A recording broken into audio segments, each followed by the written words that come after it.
Hello dear students, welcome back to our channel. So today we will discuss about single cell protein and biofortification in our session. But before that, let me remind you that if you haven't subscribed to our channel yet, then you are missing very important notifications of our channel. So if you want to receive the updated notifications, then please go and click on the subscribe button. Notifications पाते रहने के लिए subscribe button पे click कीजिए. Done? Thank you. Let's begin with our session. Alright, so let's begin with our today's session, that is single cell protein. It is also known as SCP.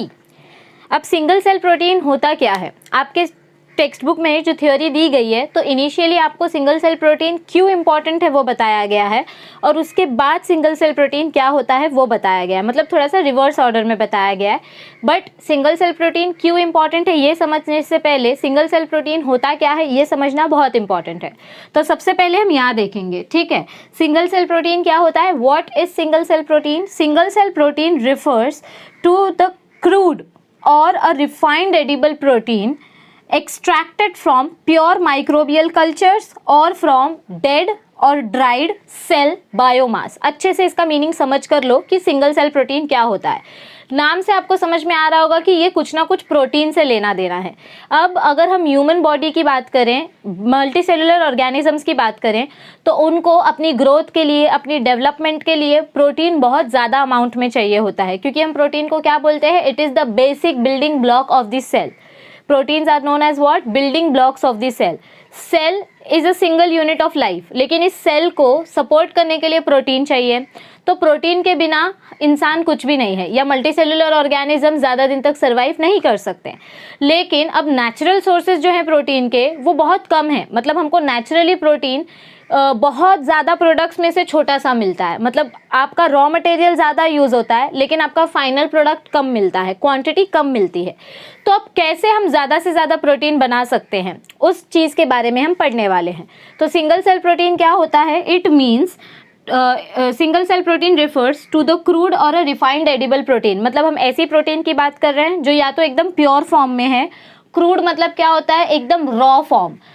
जैसे कि समझो, आपको अगर मैं सिंपल एग्जांपल दूं, तो जैसे कि आप खेत में से गेहूं जब निकालते हो, तो उसके ऊपर कुछ कुछ गेहूँों के ऊपर अभी भी उसका कवर लगा होता है, उसका हस्क लगा हुआ होता है. फिर आप उसको मशीन के अंदर डालते हो, जिसके अंदर से गेहूं के बाहर का छिलका अलग और गेहूं अलग. तो आप उसको रिफाइन कर रहे हो. रिफाइन मतलब आप रॉ गेहूं को अलग अलग सेपरेट कर रहे हो और उसको क्लीन कर रहे हो, या उसको आप ऐसा बोल सकते हो कि उसकी रिफाइनिंग कर रहे हो. ठीक है, तो वैसे ही प्रोटीन एक रॉ फॉर्म में होता है और एक रिफाइंड फॉर्म में होता है. रिफाइंड फॉर्म मतलब क्या होता है? थोड़ा सा सिंप्लीफाइड फॉर्म जो इजीली डाइजेस्टेबल है. रॉ प्रोटीन या रॉ मॉलिक्यूल्स इजीली डाइजेस्टेबल नहीं होते, उनके लिए ज़्यादा कॉम्प्लिकेटेड एंजाइम्स चाहिए जो हमारी बॉडी नहीं प्रोड्यूस करती है. So single cell protein refers to crude protein. Crude को आप रिफाइन कर सकते हो, कोई भी प्योर चीज़ को आप आगे जाके मॉडिफाई कर सकते हो, उसको डिराइव कर सकते हो. So single cell protein refers to the crude or a refined edible protein. मतलब बेसिकली ऐसी प्रोटीन जो आप खा सकें. एडिबल प्रोटीन मतलब क्या होता है? A protein which is edible. Extracted from, यह प्रोटीन कहाँ से निकाली जाती है? It is extracted from pure microbial cultures. मतलब आप इनको माइक्रो ऑर्गेनिज्म से निकालते हो, या तो फिर फ्रॉम डेड और ड्राइड सेल बायोमास. ये चीज़ अब आपके लिए नहीं है, it is a new thing for you. बहुत सारे ऐसे सेल्स हैं, बहुत सारे ऐसे ऑर्गेनिजम्स हैं जिनके मरने के बाद उनकी बॉडी में से ज़्यादा प्रोटीन प्रोड्यूस होता है. ठीक है, हम पढ़ेंगे ऐसे कौन से ऑर्गेनिजम्स हैं जो ज़्यादा प्रोटीन देते हैं, उसके बारे में डिटेल में पढ़ेंगे. लेकिन मैंने क्या बोला, आपको ये समझना इंपॉर्टेंट है कि सिंगल सेल प्रोटीन होता क्या है. तो सिंगल सेल प्रोटीन मतलब एक सेल में से कितना ज़्यादा से ज़्यादा आपको एडिबल प्रोटीन मिल रहा है. एडिबल मतलब जो खा सकते हैं. ठीक है, so single cell protein means crude or refined edible protein which is extracted means removed, which is extracted from pure microbial cultures. या तो आप उनको प्योर ऑर्गेनिज्म से निकालो, प्योर माइक्रो ऑर्गेनिज्म से जो ज़्यादा प्रोटीन बनाते हैं, और या तो फिर आप डेड ऑर्गेनिज्म से निकालो, बट प्रोटीन मिलना चाहिए. That is single cell protein. आपको डेफिनेशन समझ में आया? ऑल राइट, अब हम देखते हैं थ्योरी कि क्यों सिंगल सेल प्रोटीन इंपॉर्टेंट है. ठीक है, थोड़ी सी हिस्ट्री पढ़ते हैं. बाय 2050, मतलब जब 2050 का टाइम आएगा, the world would need to produce 1250 million tons of meat and dairy products per year to meet the global demand of animal derived protein at current consumption levels. अब ये क्या है? तो this means कि जब 2050 का time आएगा, अभी 2020 चालू है, तो जब 2050 का टाइम आएगा मतलब आने वाले 30 सालों में, तब हमारा पॉपुलेशन बढ़ेगा तो फूड की डिमांड बढ़ेगी, फूड की डिमांड बढ़ रही है मतलब कार्बोहाइड्रेट, प्रोटीन, इन चीज़ों की डिमांड बढ़ेगी। तो आज से 30 साल बाद हमको कितना प्रोटीन बनाना पड़ेगा? The world would need to produce 1250 million tons of proteins. ठीक है, इतना प्रोटीन हमको लगेगा of meat and dairy products per year. एक साल में मीट प्रोडक्ट्स मतलब जो नॉन वेजिटेरियन फूड होते हैं, non vegetarian sources of food, and dairy products, milk products, meat और मिल्क प्रोडक्ट्स में से टोटल हमको 1250 मिलियन टन प्रोटीन बनाना पड़ेगा एक साल में to meet the global demand of animal derived protein at current consumption level. आज का अगर हम प्रोटीन का कंजम्पशन देखें, मतलब आज के टाइम पे जितना प्रोटीन एक साल में यूज होता है पूरे वर्ल्ड में, उस हिसाब से 30 साल बाद हमको 12,050 मिलियन टन प्रोटीन बनाना पड़ेगा। आप समझ रहे हैं, आज के टाइम पे कुछ 250 मिलियन टन यूज हो रहा है प्रोटीन का, लेकिन 30 साल बाद जैसे पॉपुलेशन मल्टीप्लाई होता है, आपको भी पता है, वो ऐड नहीं होता है, वो मल्टीप्लाई होता है, 2 से 4, 4 से 8 ऐसे मल्टीप्लाई हो रहा है, specially in our country which is a very highly populated country. So ऐसे कंट्री में हमको प्रोटीन का कंटेंट ज़्यादा चाहिए, प्रोटीन ज़्यादा चाहिए, तो हमको उसके सोर्सेज ज़्यादा ढूंढने पड़ेंगे। Correct? All right. However, growing demand for protein will not be met sustainably by increasing meat and dairy production. अब अगर आप ये सोचें कि मुझे प्रोटीन ज़्यादा चाहिए, तो प्रोटीन कहाँ से मिलता है? एनिमल्स से और काउ से, मतलब मिल्क से। तो हम एनिमल्स को ज़्यादा बढ़ाएंगे और हम मिल्क ज़्यादा प्रोड्यूस करेंगे। सिर्फ इन्हीं सोर्सेज के ऊपर अगर हम डिपेंड करेंगे कि हमको मीट से प्रोटीन मिलते रहे, हमको मिल्क प्रोडक्ट से प्रोटीन मिलते रहे, तो ऐसे में हमारी प्रोटीन की जो डिमांड है वो कभी पूरी नहीं होगी।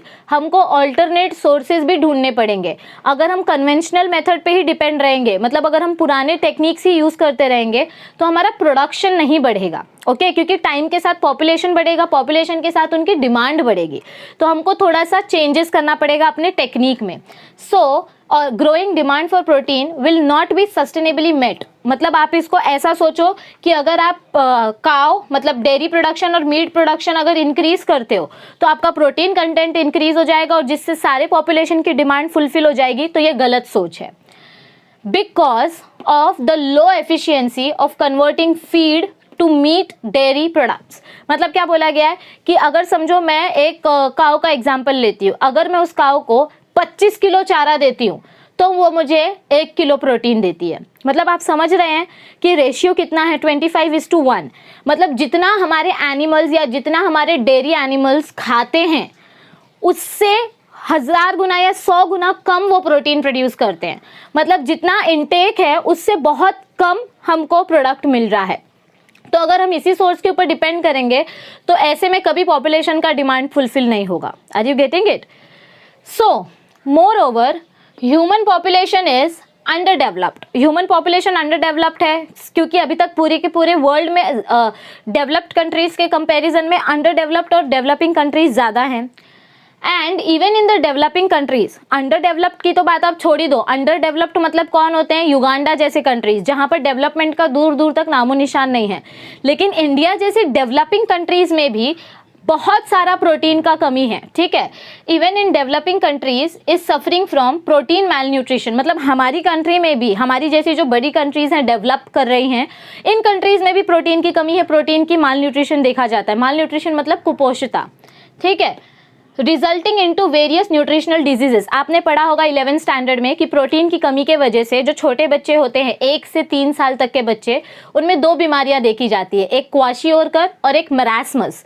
ये 2 ऐसे डिजीजेस हैं जिनका अगर सही समय पे डायग्नोस करके उनको प्रोटीन सोर्सेज अगर नहीं प्रोवाइड किया गया तो बच्चे की छोटी उम्र में ही मौत हो सकती है। These are lethal diseases. Okay, so India जैसे डेवलपिंग कंट्री में भी कुछ हिस्से ऐसे हैं, कुछ गांव, कुछ रूरल एरियाज ऐसे हैं जहां पर अभी तक लोगों को खाना नहीं मिलता है, अभी तक उनको प्रॉपर फूड सोर्सेज नहीं है। So developing countries are also suffering from protein malnutrition which results into various nutritional diseases like kwashiorkor and marasmus and many other diseases. To fight this, इस चीज़ का सोल्यूशन निकालने के लिए efforts are undertaken by conventional methods, मतलब ये protein की कमी को कैसे पूरा किया जाए, इसके लिए कुछ एफर्ट्स लिए जा रहे हैं। To increase the food yield by different methods, मतलब ज़्यादा से ज़्यादा फूड कहाँ से प्रोवाइड किया जाए, उसके लिए अलग अलग मेथड्स यूज़ किए जा रहे हैं। जैसे क्रॉप इम्प्रूवमेंट, आप अगर अपना एग्रीकल्चरल टेक्निक थोड़ा सा मॉडिफाई कर दो तो हो सकता है कि आपका प्रोटीन कंटेंट बढ़ जाए। क्रॉप इंप्रूवमेंट करने से क्या होगा, आपके एग्रीकल्चरल यील्ड बढ़ेगी। एग्रीकल्चरल यील्ड बढ़ेगी तो आपको अच्छे क्वालिटी का फूड मिलेगा। अच्छे क्वालिटी का फूड मतलब उसमें प्रोटीन कंटेंट ज़्यादा होगा। सो पहला मेथड है क्रॉप इंप्रूवमेंट करना। दूसरा, यूज़ ऑफ बायो फर्टिलाइजर्स। इसमें क्या बताया गया है कि जो बायो फर्टिलाइजर्स होते हैं वो यूज़ करने से हमारा अच्छा एग्रीकल्चर होगा। ओके, अगर एग्रीकल्चरल फील्ड हमको अच्छी मिलेगी बायो फर्टिलाइजर यूज करने से, तो हमको क्रॉप्स अच्छे मिलेंगे। क्रॉप्स अच्छे मिलेंगे तो फूड का डिमांड फुलफिल होगा। ठीक है, फिर आता है बायोपेस्टिसाइड्स। बायोपेस्टिसाइड्स में हम क्या करते हैं, हम ऐसे केमिकल्स यूज़ करते हैं इंसेक्ट मारने के लिए जिससे क्रॉप के ऊपर ज़्यादा असर ना पड़े। मतलब पहले केमिकल पेस्टिसाइड्स आते थे जिनसे छिड़कने से इंसेक्ट तो मर जाते थे, खेत के जितने कीड़े मकोड़े हैं वो तो मर जाते थे, लेकिन उनकी वजह से क्रॉप के ऊपर ख़राब असर पड़ता था। तो बायोपेस्टिसाइड्स का इन्वेंशन हुआ और बायोपेस्टिसाइड्स ज़्यादातर यूज़ किए जाने लगे। फिर आते हैं केमिकल फर्टिलाइजर्स। कहीं कहीं केमिकल फर्टिलाइजर्स यूज़ करना ज़रूरी होता है। वैसे तो लार्ज स्केल पे बायो फर्टिलाइजर्स यूज हो रहे हैं। बायो फर्टिलाइजर्स मतलब नेचुरल खाद। ओके, लेकिन कहीं कहीं पर आज भी केमिकल फर्टिलाइजर्स की जरूरत पड़ती है, क्योंकि नेचुरल फर्टिलाइजर्स से इतना ज़्यादा हेल्प नहीं होता है हमारी सॉइल को जितना केमिकल फर्टिलाइजर करता है। ठीक है, देन हाई यील्डिंग वेराइटीज़, और अलग अलग हाइब्रिडाइजेशन करके अगर आप अच्छा ब्रीड उगाओगे, हमने पढ़ा है इनिशियल लेक्चर्स में कि मैं जितना अच्छा वेराइटी ग्रो करूंगी मुझे उतना ज़्यादा क्वालिटी और उतना ज़्यादा क्वांटिटी वाला क्रॉप मिलेगा। इसको हम बोलते हैं ग्रोइंग हाई यील्डिंग वेराइटीज़। ठीक है, which is done with the help of green revolution. हमने इसके इनिशियल लेक्चर्स में पढ़ा था, आप जाकर डिस्क्रिप्शन में देखिए, लिंक है प्रीवियस लेक्चर की, तो आपको सारा कंटेंट समझ में आ जाएगा। The efforts in other direction are also undertaken in non-conventional way। ये तो कन्वेंशनल मेथड हो गया, पुराना तरीका कि जो हम करते आ रहे हैं उसमें हम नया क्या कर सकते हैं। हम हाइब्रिडाइजेशन करके नया ब्रीड ग्रो कर सकते हैं, केमिकल पेस्टिसाइड्स की जगह बायो पेस्टिसाइड्स यूज़ कर सकते हैं। ऐसे थोड़े थोड़े चेंजेस हैं कन्वेंशनल मेथड में, लेकिन कुछ चीज़ें नॉन कन्वेंशनल हैं। नॉन कन्वेंशनल चीज़ों से हम कैसे प्रोटीन कंटेंट बढ़ा सकते हैं। One such way is production of single cell protein. तो ये जो नॉन कन्वेंशनल तरीका है वो है सिंगल सेल प्रोटीन करने का, और हमने पहले ही देखा कि सिंगल सेल प्रोटीन क्या होता है। ना तो सिंगल सेल प्रोटीन में हमको खेती उगानी होती है और ना ही सिंगल सेल प्रोटीन में हमको किसी प्लांट की ज़रूरत पड़ती है। सिंगल सेल प्रोटीन में जो माइक्रो ऑर्गेनिज्म है, जो सूक्ष्म जीव हैं, हम उन माइक्रो ऑर्गेनिजम्स में से प्रोटीन एक्सट्रैक्ट करते हैं, जो नेचर के लिए इतने ज़्यादा इंपॉर्टेंट नहीं है लेकिन हमारे लिए बहुत ही ज़्यादा फायदेमंद साबित होते हैं। ठीक है, मतलब हम भी नेचर का ही पार्ट हैं, so indirectly yes it is beneficial to the nature. One such way is production of single cell proteins. Its importance was realized during World War I. World War I में हुआ क्या था, इतना ज़्यादा financial, economical और agricultural disruption हो गया था, इतना ज़्यादा तबाही मच गई थी कि कहीं पर भी क्रॉप कल्टीवेट नहीं कर पा रहे थे, क्योंकि सारे सॉइल्स खराब हो चुके थे, सारी लैंड खराब हो चुकी थी। तो उस टाइम पे अब भूखमरी है, पैसे नहीं हैं, इकोनॉमिक पूरा नीचे चला गया है हर एक देश का, तो अब ऐसे सिचुएशन में कैसे लोग जिंदा रहें। तो उस टाइम पे सिंगल सेल प्रोटीन का डिस्कवरी हुआ और उस टाइम पे इसकी इम्पोर्टेंस ज़्यादा समझ में आई लोगों को कि खेत के अलावा मतलब एक ऑल्टरनेटिव सोर्स भी होना चाहिए प्रोटीन का, ताकि लोग सर्वाइव कर सके। Did you understand this much? पहले डेफिनेशन और फिर उसके बाद हिस्ट्री। ठीक है, क्योंकि सिंगल सेल प्रोटीन होता क्या है अगर यही नहीं पता रहेगा तो वो क्यों इंपॉर्टेंट है वो नहीं समझ में आएगा। So did you understand? Okay, all right. अब हमको आगे क्या बताया गया है कि हमने जो बात की सिंगल सेल प्रोटीन की, कि इस सिंगल सेल प्रोटीन को हम अलग अलग सेल्स में से एक्सट्रैक्ट कर सकते हैं, तो वैसे ही कुछ सेल्स के हमको एग्जाम्पल बताए गए हैं कि ये कौन से माइक्रो ऑर्गेनिजम्स हैं जिनमें हाई प्रोटीन कंटेंट होता है। तो यहाँ पर देखिए, ये जो पैराग्राफ है इट्स स्ट्रेट फॉरवर्ड, इसमें से कुछ कट नहीं होगा, आपको एज इट इज़ लिखना है लेकिन पॉइंट वाइज में। ठीक है, so make sure that you right everything while making notes in point format. आप अभी से अगर पॉइंट फॉर्मेट में लिखेंगे तो आपको एग्जाम्स के लिए प्रिपरेशन अभी से ही होती जाएगी। So let's begin. क्या बताया गया है हमको यहाँ पर, माइक्रो ऑर्गेनिजम्स लाइक अलगे, fungi, east and bacteria, they have very high protein content in their biomass. Biomass मतलब क्या होता है, ये ऑर्गेनिजम्स जो अपना वेस्ट प्रोड्यूस करते हैं उस वेस्ट में ज़्यादा प्रोटीन कंटेंट है। ठीक है, मतलब इनका काम कुछ और ही होगा, लेकिन इनके वेस्ट में हमको ज़्यादा प्रोटीन कंटेंट मिलता है, या ये ऑर्गेनिजम्स मरने के बाद ज़्यादा प्रोटीन प्रोड्यूस करते हैं. सो that is biomass. Okay, the final product of organisms release, जो ऑर्गेनिज्म अपना एक्सक्रीशन करता है, उस एक्सक्रीशन में जो ज़्यादा प्रोटीन कंटेंट रहता है, हम उसकी बात कर रहे हैं. सो algae, fungi, yeast and bacteria, they have high protein content in their biomass. These microbes can be grown using inexpensive substrates. अब सबसे इंपॉर्टेंट सोर्स क्या है, सबसे इंपॉर्टेंट रीजन क्या है सिंगल सेल प्रोटीन यूज करने का? जब आप एग्रीकल्चर करते हो क्रॉप ग्रो करने के लिए, तो आपको बहुत सारा खर्चा करना पड़ता है. केमिकल पेस्टिसाइड्स खरीदो, फर्टिलाइजर्स खरीदो, बायोपेस्टिसाइड्स खरीदो, फिर सीड्स खरीदो, सॉइल की क्वालिटी को चेक करो, ऐसे बहुत सारे पैरामीटर्स होते हैं. लेकिन ये जो ऑर्गेनिजम्स की हम बात कर रहे हैं, जिनसे हम सिंगल सेल प्रोटीन निकालेंगे, अलगे, फंगाई, ईस्ट, बैक्टीरिया, इनको ग्रो करने के लिए ना तो हमको कोई एक्सपेंसिव लैंड चाहिए, ना ही एक्सपेंसिव फर्टिलाइजर चाहिए. ये बहुत ही चीप, मतलब बहुत ही इनएक्सपेंसिव सबस्ट्रेट्स में ग्रो हो सकते हैं. रोज के डेली लाइफ में यूज होने वाली चीज़ों का जो कचरा होता है, बचा हुआ पार्ट होता है, उनमें हम इनको ग्रो करते हैं. जैसे कि these are grown using inexpensive substrates like agricultural waste. आपके एग्रीकल्चर का जो वेस्ट होता है, जैसे कि समझो लकड़ी, आपका वुड का फॉरेस्ट है, तो वुड की जो शेविंग्स होती हैं, कारपेंटर्स जब वुड से कोई फर्नीचर बनाते हैं तो उसके ऊपर का जो छिलका निकलता है, उस वुड की शेविंग को अगर आप वाटर में डिप करके रख दो, पानी के साथ उस लकड़ी के कचरे को अगर आप मिक्स कर दो, तो लकड़ी में क्या होता है, कार्बोहाइड्रेट होता है, शुगर होता है. उस शुगर को यूज़ करके ये ऑर्गेनिजम्स ग्रो हो जाएंगे. मतलब कचरे का कचरा भी यूज हो गया और आपका मेन मटेरियल भी यूज हो गया. So would shavings. सॉडस्ट भी क्या होता है, सेम. जब फर्नीचर काम करते हैं कोई, मतलब कारपेंटर जब काम करता है, तो जो छोटे छोटे डस्ट पार्टिकल्स होते हैं, वो भी यूज होते हैं इन ऑर्गेनिजम्स को ग्रो करने के लिए. कॉर्न कॉब्स, आपका जो भुट्टा होता है, जो आपका कॉर्न होता है, जब आप उसमें के सारे दाने खा लेते हो, तो बीच का जो पार्ट बचता है, जो बीच का कड़क पार्ट बचता है, जो हम चबा नहीं पाते हैं, उसको हम ग्रो करते हैं. उसको गर्म पानी में बॉईल करके, उसको कूल करके उसमें ऑर्गेनिजम्स ग्रो कर सकते हैं, क्योंकि उसमें भी हाई अमाउंट ऑफ शुगर होता है. तो बैक्टीरिया और अलगे जैसे ऑर्गेनिजम्स उस कॉर्न के शुगर को यूज़ करके ग्रो हो सकते हैं उसमें. ठीक है, तो मतलब देखो आपके भुट्टे का कचरा भी काम आ रहा है. Then paraffin, it is also a type of natural oil which is secreted by some plants, so that can also be used to cultivate some organisms. Then N-alkanes, N-alkanes are a particular type of carbon compounds जो use होते हैं fungus और east को grow करने के लिए.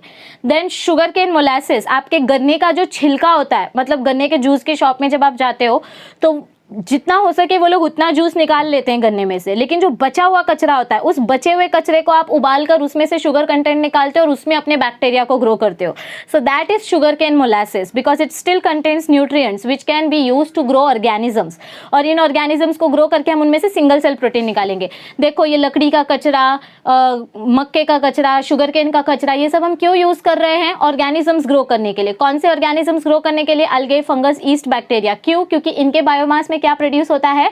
High protein content, जो हमको एक एनिमल से नहीं मिल सकता, क्योंकि एनिमल खाता बहुत है लेकिन प्रोटीन बहुत कम प्रोड्यूस करता है. पर ये ऑर्गेनिजम्स कचरा खा के ज्यादा प्रोटीन प्रोड्यूस कर रहे हैं. So what will be preferred? Obviously this thing, single cell protein is most preferred. Even human and animal waste, हमारे जो ह्यूमन वेस्ट होते हैं, जो हमारा डंग होता है, जो हमारा फीसेस होता है, स्टूल्स होते हैं, एनिमल का जो डंग होता है, उनका जो गोबर होता है, even that is use to cultivate organisms and to obtain proteins from those. मतलब आप सोचो कि ये सिंगल सेल प्रोटीन एक तरीके का वरदान है हमारे लिए. It's kind of a blessing which uses waste material to give us protein. Okay, और इस तरीके से ही हम पूरे वर्ल्ड का डिमांड फुलफिल कर सकते हैं प्रोटीन का. अब आगे हमको क्या बताया गया है? ऑलराइट, तो हमने अभी देखा कि कौन कौन से मटेरियल यूज किए जाते हैं ऑर्गेनिजम्स को ग्रो करने के लिए. आखिर उन मटेरियल में ऐसा होता क्या है जिनके वजह से ये ऑर्गेनिजम्स ग्रो होते हैं और प्रोटीन बनाते हैं? तो हम यहाँ पर क्या देख रहे हैं? That these material contain carbon and nitrogen. These microorganisms utilize the carbon and nitrogen present in these material and convert them into high-yielding proteins that can be used as a supplement in both human and animal feed. मतलब ये जो कचरा हम अपने organisms को provide कर रहे हैं, जो माइक्रो ऑर्गेनिजम्स को, अलगे, फंगस, बैक्टीरिया, ईस्ट को जो हम दे रहे हैं, लकड़ी का छिलका, गन्ने का कचरा, शुगर केन का कचरा, उसमें क्या होता है? It contains sugar and it contains nitrogen, जिससे वो प्रोटीन बनाता है. What is protein? Protein is nothing but long chain of amino acid. ऐसे हजारों अमीनो एसिड साथ में आते हैं और एक चेन बनाते हैं जिसको हम प्रोटीन बोलते हैं. अमीनो एसिड में क्या क्या होता है? आपका कार्बन, आपका एसिड बोला इसीलिए acidic group carboxylic acid, nitrogen होना ज़रूरी है because it is amino acid, so NH2, 1 second, NH2, यहाँ पर आपका हाइड्रोजन और यहाँ पर आपका R ग्रुप, ओके, ये R group is changeable. So this is your general structure of one amino acid. ऐसे हजारों अमीनो एसिड्स आकर प्रोटीन बनाते हैं।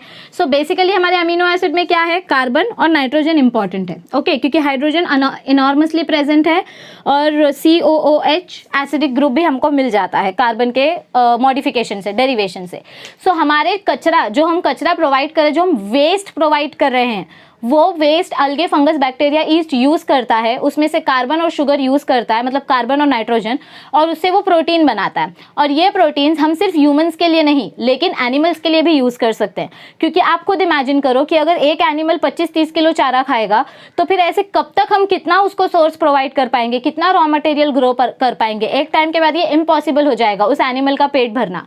तो इसीलिए एनिमल्स का भी ऑल्टरनेटिव सोर्स ढूंढना ज़रूरी है कि वो कैसे अपना पेट भर सकते हैं और उनका प्रोटीन कंटेंट कैसे फुलफिल किया जाए। अब आगे क्या बताया गया है, बिसाइड्स प्रोटीन, प्रोटीन के अलावा, let me just clear the board first, okay, so besides protein SCP is also rich in vitamins. Protein के अलावा सिंगल सेल प्रोटीन में क्या होता है, मतलब हम जो बोल रहे हैं माइक्रो ऑर्गेनिजम्स जिनमें से हम प्रोटीन निकालते हैं, उनमें प्रोटीन के अलावा भी बहुत सारी चीज़ें बनती हैं, जैसे कि vitamin B complex, minerals and fats, जो चीज़ें बॉडी के लिए इसेंशियल है। हमने आपको लास्ट टू लास्ट लेक्चर में ये डिफरेंस बताया था, असेंशियल और नेसेसरी के बीच का डिफरेंस। नेसेसरी मतलब क्या होता है, ऐसी चीज़ें जो बॉडी के लिए ज़रूरी है और बॉडी खुद बनाती है, और इसेंशियल मतलब क्या होता है, ऐसी चीज़ें जो बॉडी के लिए ज़रूरी है लेकिन बॉडी खुद नहीं बना सकती, बाहर से लेना पड़ता है। तो बाहर से क्या क्या चीज़ें लेनी पड़ती है, हमको विटामिन वगैरह लेना पड़ता है। तो ये विटामिन कौन बना के दे रहा है हमको, अगेन माइक्रो ऑर्गेनिज्म। सो एडवांटेज हुआ कि नहीं हुआ, डेफिनेटली हुआ। The single cell proteins can be readily used as fodder for achieving fattening of calves, pigs, in breeding fish and even in poultry and cattle farming. हम अपने animals, जो domestic animals होते हैं जिनसे हम बिजनेस करते हैं, उन एनिमल्स को भी हम क्या कर सकते हैं, ज़्यादा से ज़्यादा protein sources single cell protein का प्रोवाइड कर सकते हैं, ताकि उनके अंदर का मीट कंटेंट बढ़े। मतलब आप अगर एनिमल्स का पेट भर रहे हो तो वो एनिमल्स हेल्दी होंगे, और जितने ज़्यादा एनिमल्स हेल्दी होंगे उतना ज़्यादा उनका मीट प्रोड्यूस होगा, जितना ज़्यादा उनका मीट प्रोड्यूस होगा उतनी ज़्यादा आपकी मीट इंडस्ट्री सक्सेसफुल होगी, क्योंकि आपका मीट प्रोडक्शन ज़्यादा हो रहा है। Are you getting it? So आप कैटल्स को ग्रो करने के लिए, उनको फैट करने के लिए भी सिंगल सेल प्रोटीन यूज करते हो, क्योंकि सिंगल सेल प्रोटीन में छोटे छोटे माइक्रो ऑर्गेनिज्म से ज्यादा प्रोटीन मिल रहा है। The micro organisms used for the production of single cell protein are as follows. अब देखो यहाँ पर क्या बताया गया है, कौन से माइक्रो ऑर्गेनिजम्स हम यूज करते हैं, ये चीज आपको रटनी है। You have to literally by heart these things, क्योंकि ये एंट्रेंस में भी आता है क्वेश्चन, और 1 या 2 मार्क के लिए आपके बोर्ड्स में भी पूछे जा सकते हैं question. The source of single cell protein ऐसे करके आ सकता है। 3-4 सोर्सेज हमने बोले, फंगस, अलगे, ईस्ट, बैक्टीरिया। एक एक करके इनकी स्पीशीज का देखते हैं। सबसे पहले फंगल स्पीशीज। फंगल स्पीशीज कौन सी बताई गई है, एस्परजिलस नाइजर एंड ट्राइकोडर्मा विराइट। तो ये जो स्पीशी है, ये 2 स्पीशीज जो है, एस्परजिलस नाइजर और ट्राइकोडर्मा विराइट, ये आपको लिटरली 10 टाइम्स लिख कर प्रैक्टिस करना है और इनको लर्न करना है। और एक चीज़ याद रखो, जब आप इन स्पीशीज का नाम लिख रहे हो तो इनको अंडरलाइन करना बहुत इंपॉर्टेंट है, क्योंकि 11th स्टैंडर्ड में आपने पढ़ा है बाइनोमियल नोमेनक्लेचर में कि किसी भी स्पीशीज को अंडरलाइन करते हैं या इटैलिक्स में लिखते हैं जब आप उसको टाइप करते हो। So these are 2 fungal species जिससे ज़्यादा सिंगल सेल प्रोटीन मिलता है। फिर नेक्स्ट आता है ईस्ट का स्पीशीज, जो ज़्यादा सिंगल सेल प्रोटीन देता है।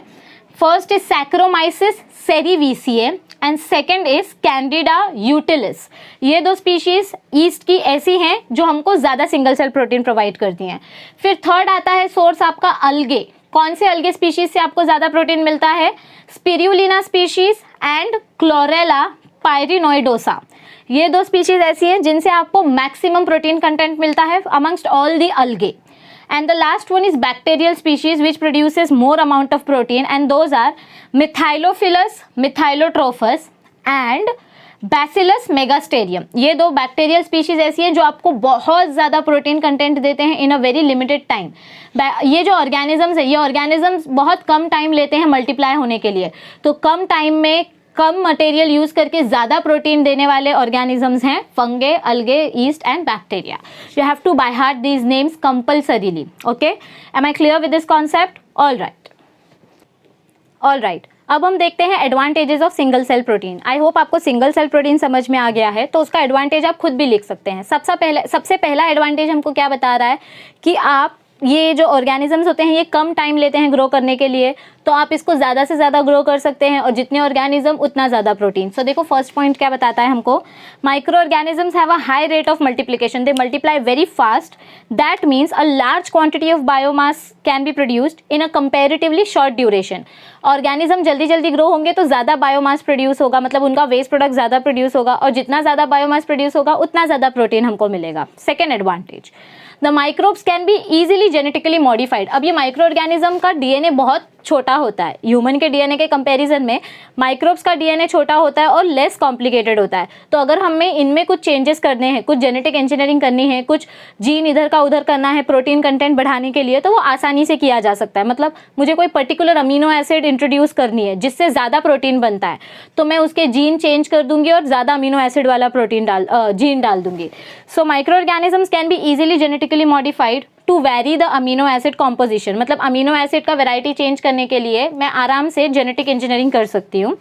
दे have high protein content, micro organisms में बहुत ज़्यादा प्रोटीन कंटेंट होता है, that is 43% to 85% weight for weight basis. मतलब जितना ऑर्गेनिज्म का वेट उतना ही प्रोटीन भी प्रोड्यूस होगा, जितना ऑर्गेनिज्म उतना प्रोटीन। एनिमल्स के टर्म्स में हमने ये अलग देखा, एनिमल्स ज़्यादा खाते हैं और उनका वजन भी ज़्यादा होता है, लेकिन वो प्रोटीन बहुत कम प्रोड्यूस करते हैं, तो वहाँ पर इन्वर्सली प्रोपोर्शन है।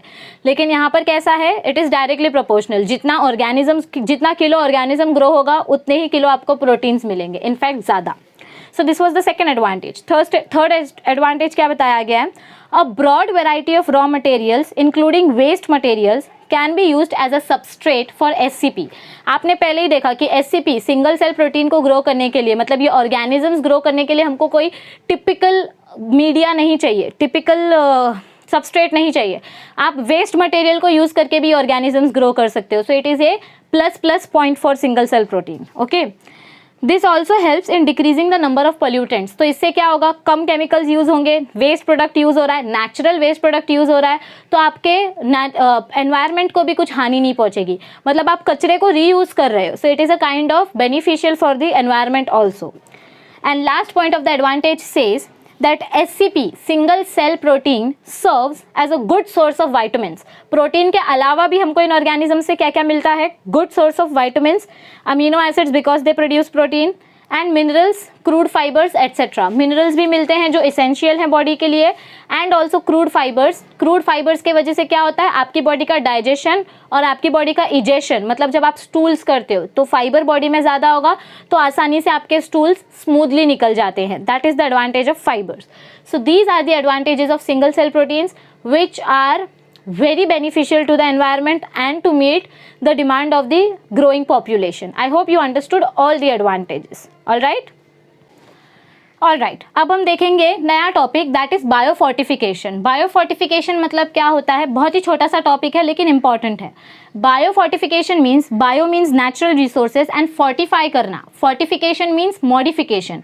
मतलब आप जब नेचुरल रिसोर्सेज, जो नेचुरल वेराइटी ऑफ प्लांट्स या एनिमल्स हैं या ऑर्गेनिजम्स हैं, उनमें जब आप आर्टिफिशियली कोई जेनेटिक चेंजेस करते हो या कोई भी हाइब्रिडाइजेशन करते हो, तो आपको जो नया वेराइटी मिलता है उसको हम बोलते हैं फोर्टिफाइड वेराइटी। क्या बोलते हैं उसको, फोर्टिफाइड वेराइटी या hybridised variety.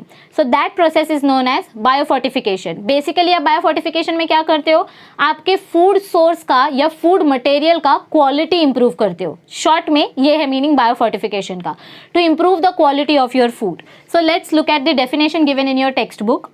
It is a method, biofortification is a method in which crops are bred. Breed मतलब क्या होता है, hybridized. In which crops are bred or produced for having higher level of vitamins, minerals and fats. मैंने आपको पहले ही बोला, हम hybridisation कब करते हैं, जब हमको प्लांट का क्वालिटी इंप्रूव करना होता है। तो बायोफोर्टिफिकेशन करके हम ऐसे प्लांट्स प्रोड्यूस करते हैं जिनमें ज़्यादा मिनरल, ज़्यादा विटामिन, ज़्यादा फैट्स हो। ठीक है, that is better nutritive value of that particular crop. Due to this, problem of malnutrition can be overcome. अगर बायोफोर्टिफिकेशन क्या करेंगे तो malnutrition नहीं होगा, मतलब जो कुपोषण लोग एक्सपीरियंस करते हैं वो नहीं होगा। Following objectives were considered for the following breeding program. Successful fortification करने के लिए कुछ ब्रीडिंग रूल्स बनाए गए थे, कुछ ब्रीडिंग प्रिंसिपल्स, ऑब्जेक्टिव्स डिसाइड किए गए थे. So these are the objectives.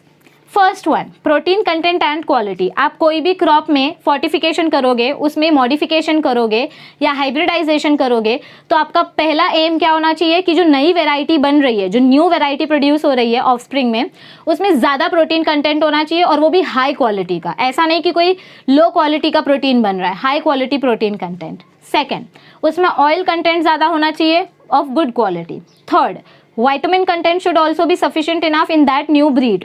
ठीक है, ये हम बायोफोर्टिफिकेशन की वैरायटी में क्या क्या होना चाहिए इसकी बात कर रहे हैं. Fourth, micro nutrient content and quality. Micro nutrient मतलब क्या होते हैं? ऐसे न्यूट्रिएंट्स जो बॉडी में बहुत कम अमाउंट में चाहिए होते हैं लेकिन चाहिए होते हैं. जैसे मैग्नीशियम वगैरह की अगर हम बात करें, मैग्नीशियम आपके हीमोग्लोबिन में यूज़ होता है ऑक्सीजन ट्रांसपोर्ट करने के लिए, लेकिन अगर मैग्नीशियम नहीं रहेगा तो काम बंद हो जाएगा, तो आपकी बॉडी में ब्लड सर्कुलेशन काफ़ी ज़्यादा डैमेज हो सकता है.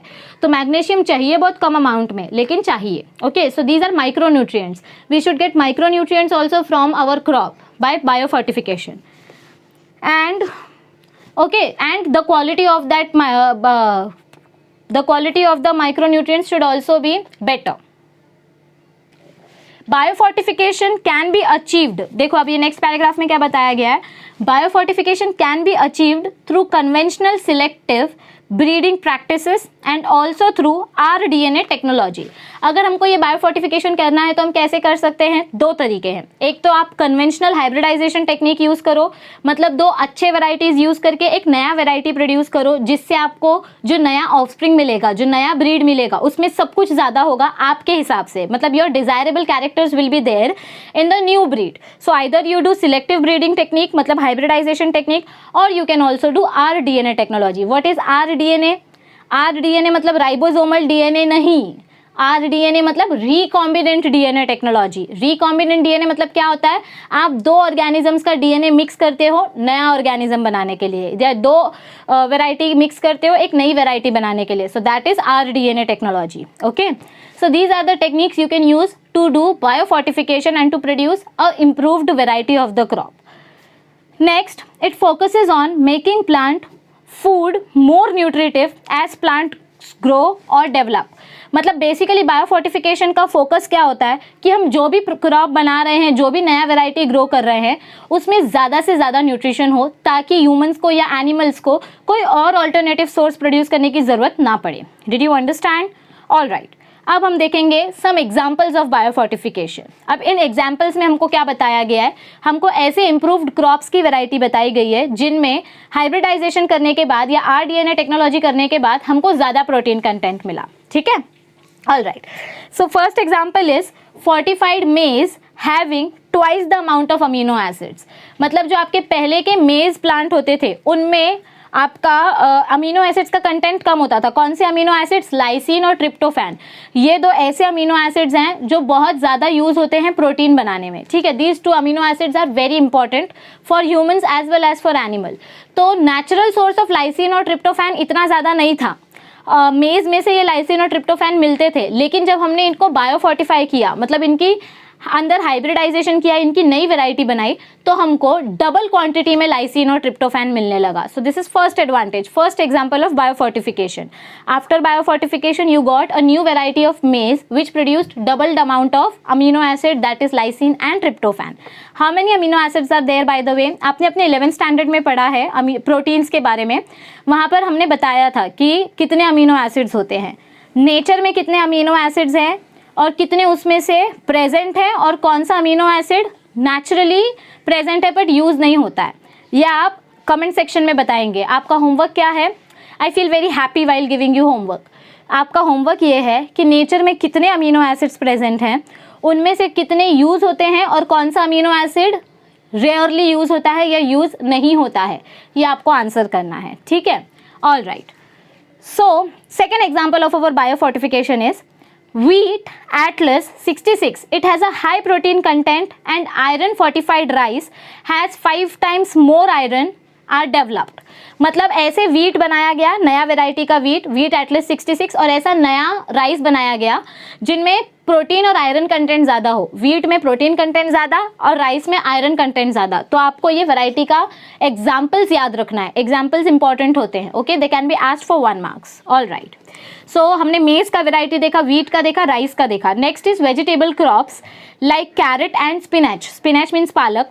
दे have more vitamin A and minerals. उनमें नेचुरली भी विटामिन ए और मिनरल्स होता है, लेकिन ज़्यादा क्वांटिटी में मिलता है जब आप उसको बायोफोर्टिफाई करते हो, मतलब जब आप उसके अंदर हाइब्रिडाइजेशन कर देते हो. ओके, और लास्ट पॉइंट हमको क्या बताया गया है, आफ्टर क्रॉप्स हमने मेज देखा, वीट देखा, राइस देखा, नाउ एंड वेजिटेबल क्रॉप्स देखे. और लास्ट पॉइंट में कौन से वेजिटेबल्स के बारे में बात की गई है, बिटर गार्ड, मतलब जो आपका करेला होता है, बिटर गार्ड, टोमेटो, ऐसी वेराइटीज बनाई गई इनकी which have high content of vitamin C. Naturally भी होता है, लेकिन हमने न्यू वैरायटी बनाई जिसमें ज़्यादा कंटेंट है.